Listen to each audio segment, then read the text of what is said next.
Fantastic morning. I'm not so say the good even some tower door Badwam so now no price Badwam ago can see. Yes ya konkon sa na wala natural mineral water yes ya konkon wala natural mineral water and no munsu keke. No munsu a ya bodweso. Nsu a woye sure. Woye sure say pamparupa. Bibi boni biara nimo. And yeah wala natural mineral water mo kan wona ye de ya kan see bro na no price Joe Manucho Bernard Padibo, Tremi producers are now the Nankasa and Kejuan and Wareka City, where you best see the senior national soccer team, the Black Stars of Ghana. Minoke said 23 players are reported to come training across the Accra Sports Stadium.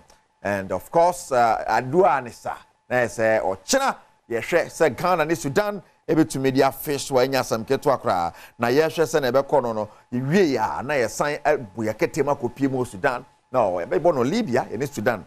Amo if you on Shadang was at, you know, second leg in Libya. Yamungra sa story. And no, was the man body in fee Black Stars, he could switch them more. Former Ghanaian international Derek Boateng, the North to Black Stars and Semo Chemo, say, squad as they say, Utado Eki come Bomuino, Ombe him Rekakra, Ebefa. I want Ghanaians to know that like we are in a new phase now of players, new stuff, young players. I always say that things will get worse before it get better. That's football. It's a teamwork. It's not individual sport. So I think the coach is a new coach. He's a young coach. We have young players, new players. They don't know what it means to play for Ghana and what you have to go to. I think they are going to do very, very well. Because Tuado is used to be my colleague, you know, and I know how generous he is, and he will give everyone a chance. But I feel like Ghanaians have to have patience for the team to grow and also the coach to do his work. We are going to get there, but it will get worse before. We are going to get there, but it will get worse before it gets better. Yes, the man, Derek Boateng in Semono. Now, if you're will be full frost but still on the Black Stars. Isaac Afo, the new entrance, maybe Makopiemo Black Stars camp.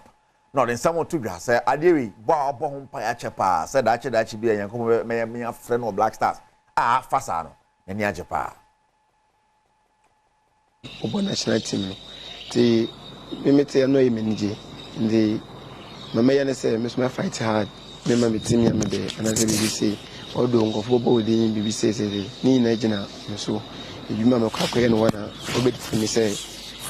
Me deserve say what's our friend and as we say nti ejuma na me ye am odun hu me na wo farm no the same energy na me de ko mpa me bonya kopon be ma obe me favor out so o me na ho den ona na de a ehia ti se yankopon mo wasa de anu ya ona an say wo so re wo so bo ho mo de bibiara ya fan ya me hye say na be bo akwema e be de na ye de ya baba because me ya fe ni ntu nipa so na nipa de go to medu yambo ya me a oboss na say ono ana eni da no so ti ma meka che wan say wo ya na wa ye de wa pru ye maye e bia nda aye me no e che ne botu maye aye wo we and someone Isaac Afo the new sensation wa Black Stars or the to your Samates a fullback na all kind in Samosana go so ka Black Stars and someone Sudan coach coach akwesiapia Mayele de Samo Tuga say the empire bonyina na say Ghana betimi qualify Sudan de beko but on pesa team for be Sudan ho no ma qualify for the AFCON ya na ka ye ne ominu and I qualify for the AFCON. Me took most priority and they say it to me I qualify for World Cup. I think no idea Sudan for Munye Bida. And I'm hoping and praying I mean, soon or yet to achieve that aim. You know, game be you make sure say you are fully prepared for it. You know, in football, there's no way so they can say, oh, match be a mission. You know, because every game there are three things: either you win, draw, or lose. The most important thing is say. Boy, instead of then he did me Edison. Coach, I was happy. Mayele no say Mayele dia na wala natural mineral water omo kan ho na yede nsam yi bana ye kopie mo wo the Ghanaian Premier League mo outstanding game back ho ase yi fi FC Summertex na mo bo African team no omo outstanding back buka mu ne omo ne mediema and the pim so now head coach Nurudeen Amadou the nsam otudwa so rehearsal by the 3 maximum points I was that game even. Wise they are showing that they want to win the league because they have been to Africa, they want to go. So we are trying to put pieces together and see how we defend it. So that's going to make it very difficult. But being there before, so we are also used to the terrain in a way.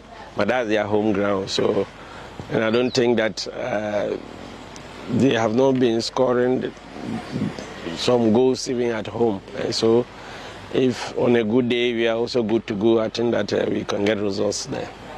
Right, Coach Nurudeen Amadou Ninsamo the two Ghana Yugusu Ghanaian Premier League game on Vision FC. I must say as part of my corporate social responsibility, the more Badwam Mahem Polyclinic what tema. Na Polyclinic home kura hono must now. Ya wo elia mu has say hani boy board ya. Na say baba ya doye na bibia timi ekuye. Sa adoye mo koye ne hospital home koye ne ade no. Sergio Manucho boy mu. Ghana Premier League Club ya ne tia Division FC. Ade niama hodo ede akoma tema Mayan Polyclinica. Eno wo New Town. Esa nioma hodo yi eno we free Vision FC omo foundation ni mu a eno boa na players ahodo mu si akande mabobo ko nyina. Ekopie mu aya sabia ho a niama hodo beboa eno omo da ya sabia no omo pomu din agengina so peme no omo de ko gya wo.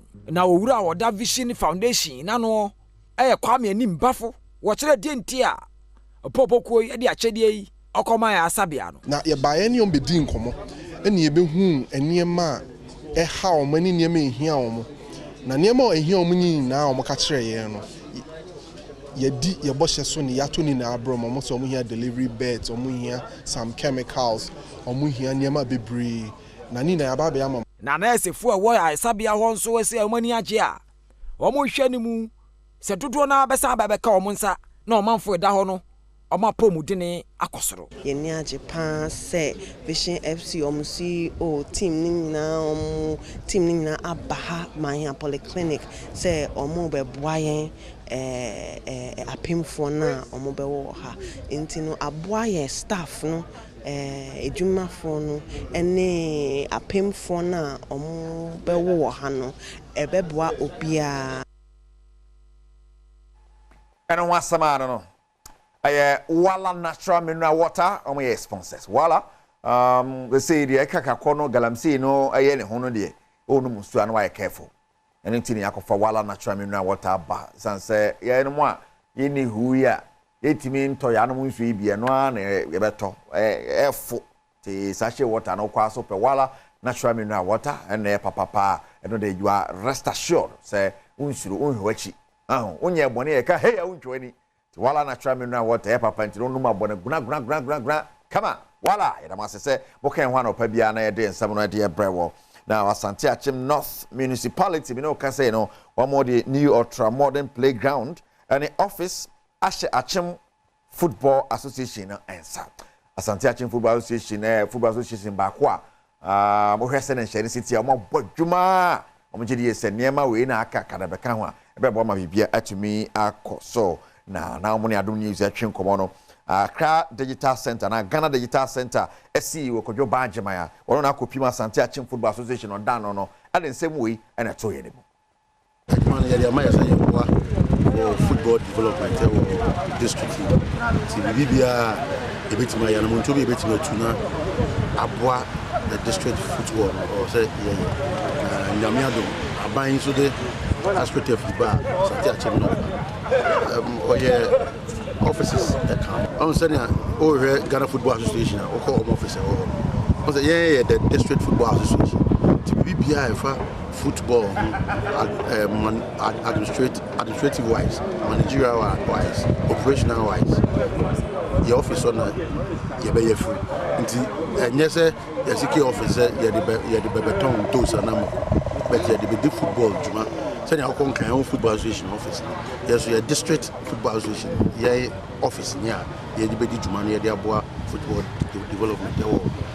Asante Achim of South Central and so forth. right and only the course was Santiago Football Association hold more okay can say I don't know na e say dey so one sports and so kan dey me hu sports ko na say den e bebrebe no so e wala natural mineral water we sponsors anopa bi o mo kan homa ye dey ensam no e bro live e wo channel yi so you begina so na ye dey see na no pay Sergio Manucho and then of course Bernard Paribo hwe me producers Kedwana Gasani Eric Asidu Bodi apomodi hu nsam say se fiam kwa tamaklo e dey to aso